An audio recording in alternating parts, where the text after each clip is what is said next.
You know, I'm, I'm not sure how many of you guys are familiar with Full House, but what you are seeing right in front of you is a YouTube video that plays one of the episodes of Full House called Lust in the Dust.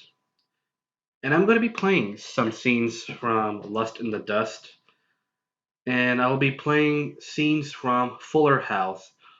And for those of you who are not aware of what Fuller House is a sequel series to Full House, and it it came on Netflix.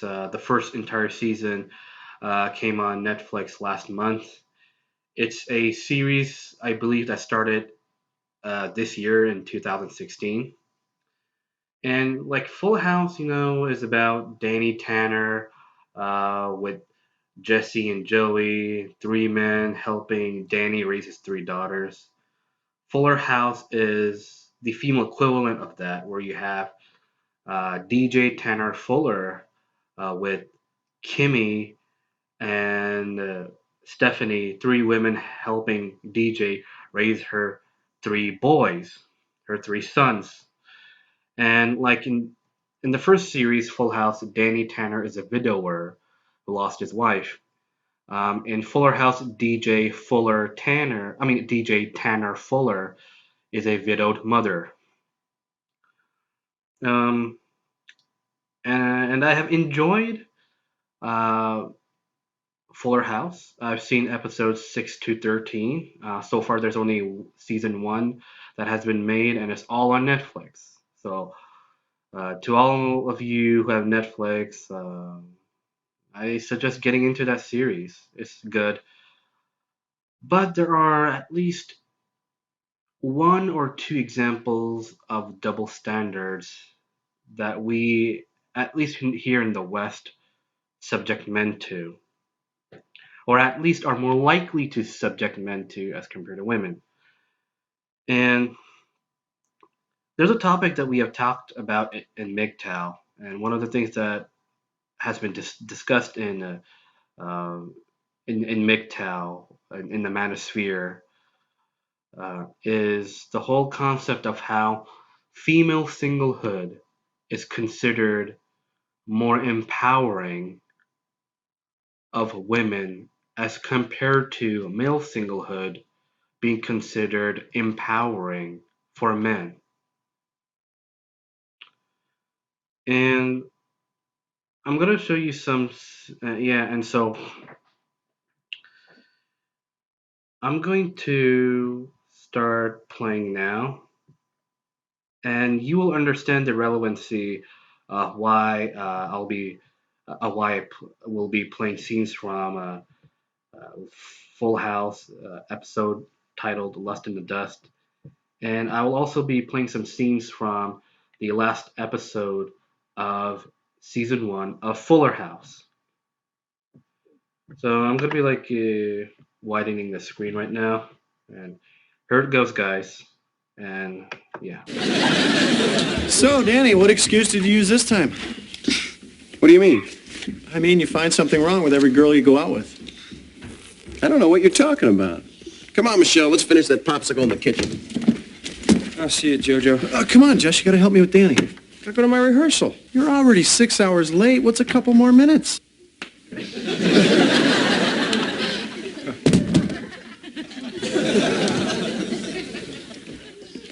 All right, Danny, what happened? We had a great time. We went out for Chinese food, and then we sang on the ferry, and then we went back to her apartment. Her apartment? Oh, yeah. Well, it was then that I found out that I had spent the entire day kissing a slob. No! The place was a pigsty. There were clothes everywhere. I thought her hamper exploded. Why is it every girl I go out with has something wrong with her? Maybe it's bad luck. Maybe it's fate. Maybe it's you. How could it be me? Danny, you're making yourself nuts looking for the perfect woman. There's no such thing as the perfect woman. Yes, there is. I was married to her. Hey, Pam was my sister. I loved her very, very much. Come on, man. She was always late. She spent way too much time in the bathroom. When I was little, she used to hold me down and stick carrots up my nose. Trust me, she wasn't perfect. Danny, she seemed perfect to you because you loved her. Danny, the bottom line here is that you're afraid to get close to somebody. So you look for something wrong in every girl you go out with. I do that? Yes, mister, her earlobes aren't perfect. I mean, you gotta start looking for what's right in people. Otherwise, you're gonna miss out on someone who can make your life a whole lot happier. Okay, just stop right there. What did Jesse just say? Here, let me just rewind that a bit. Something wrong in every girl you go out with. I do that?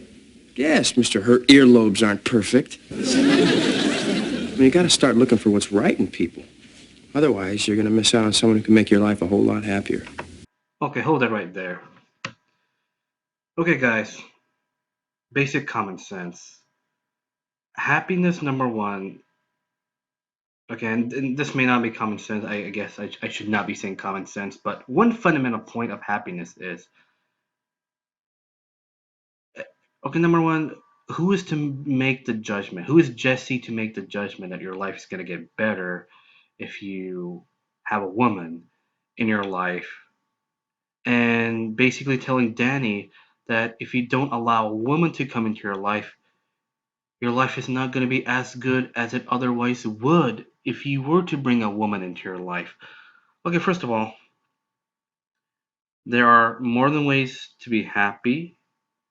There are more than one ways to make your life better. And only you should be in position to make that judgment of whether your life is better or not as a result of having somebody in your life or not. I mean, it's kind of funny that neither Jesse and neither Joey are giving Danny the option of, hey, if you want to be single, if you really can't find a woman that you want to be with, you have that choice and and you can act on that choice. You can take that choice and there's nothing wrong with it.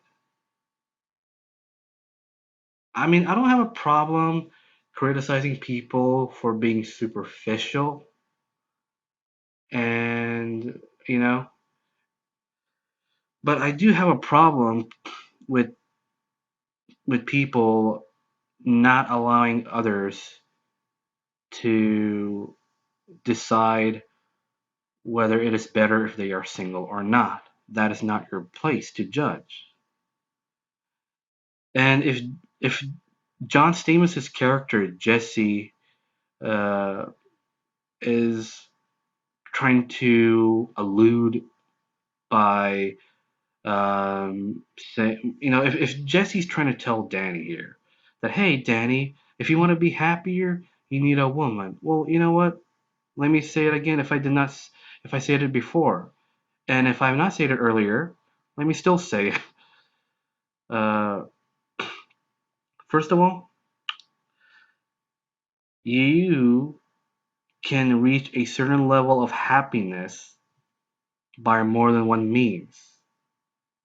Number one. And number two, even assuming if you become more happier, that doesn't mean that there is a price. That doesn't mean that there isn't a price that you may have to pay for getting the greater happiness. And if you consider uh, being with a woman worth it, well, then that's your call. But you know what? You don't need, and this is something that this is something that we need to teach men.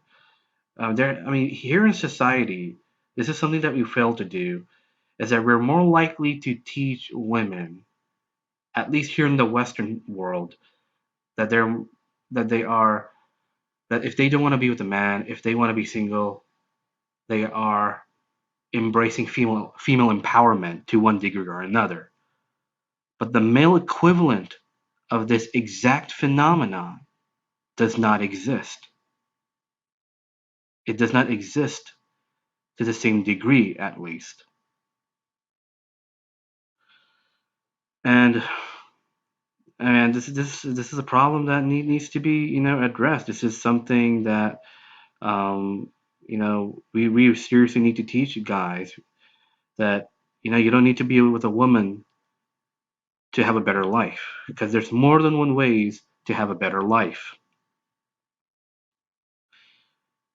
And basically, in this episode, eventually Danny ends up going back to the woman that he was dating earlier. This woman who he called a slob. And let's compare these scenes that I've shown you guys um, with the scenes that you will see in Fuller House's season 1, episode 13. So basically, DJ Tanner, the widowed mother, DJ Tanner, DJ Fuller. I mean, her full name is DJ Tanner Fuller. She's a veterinarian, and this guy Matt and her work in the same clinic, and the clinic is basically owned by Matt's father, and now Matt's father has made him the owner of the clinic, and so like he and DJ are now partners of that clinic. So DJ is torn between her first lover, Steve, who, I mean, all of you guys who are familiar with Steve know that he was DJ's first love interest from the first series. And so this woman here is torn between her first love and this current guy in her current life, and she's torn between these guys. So basically, what you see is a bachelorette type thing in the last scenes of this episode. So keep one thing in mind: DJ's father, Danny, you know, um, was not seen as empowering himself in any way for wanting to be single. If anything, he ended up getting lectured by the two men in his life, and one of them actually told him that, hey man, you know what, you're missing out. Jesse basically tells Danny, hey man, you know what, no woman in your life, you're missing out on how better your life could be. But you guys will see how these two women um, don't don't end up giving DJ uh, this message, nor do they give her any similar type of message at all. And you'll see what I mean.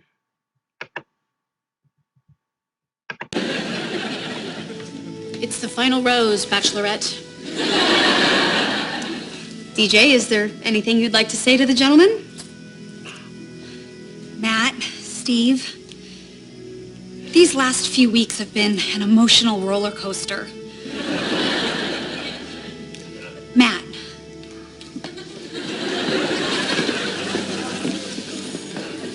When you first walked into the clinic, I felt an immediate spark. And when I look into your eyes, I feel alive and excited about our future. DJ, I know what we have is real. And we're already great partners. So I would just love a chance to see where this journey will take us.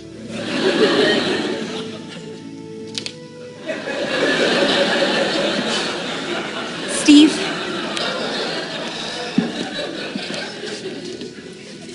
reconnecting with you, it's like we were never apart. You may know me better than anyone. And when I look into your eyes, I feel happy, safe, and loved. Donna Joe, I've known it since high school, and I'm even more sure of it now. We're soulmates. I couldn't even imagine my life without you. That's all I have prepared.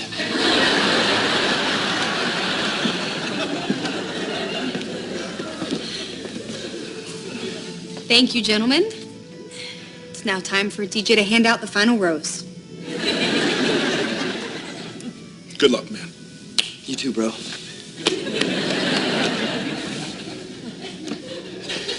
There's no wrong decision if you pick Steve.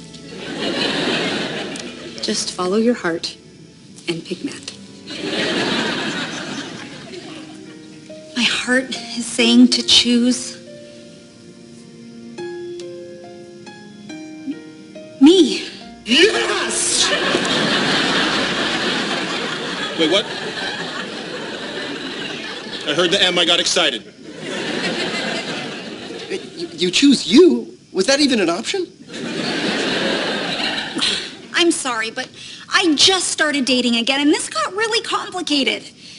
And if it's this hard for me to decide, then I must not be ready for a serious relationship. I'm okay waiting. In the meantime, I'll see you every day at work. Well, I'm still your podiatrist. Wait, you're not seeing another one, are you? No, my feet are all yours. I'll start with your feet, and I'll work my way up to your heart. Wow. She picked herself. I did not see that coming. I don't know. I thought she was going to pick you. I thought she was going to pick you. Hey, you want to go get a beer? Oh, I could use one. Maybe 3? I could use a pizza. Maybe 3.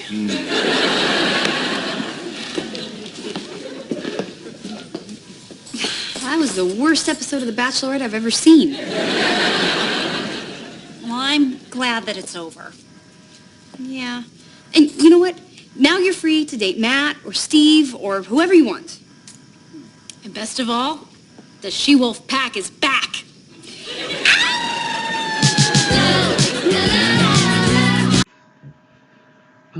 So you see Kimmy here, and you see Stephanie here, and you see DJ here, cheering. The Wolf Pack is back! Ow! But you know what? You don't see that with Danny at all. And no, it does not surprise me. But yeah, let's go back to Danny.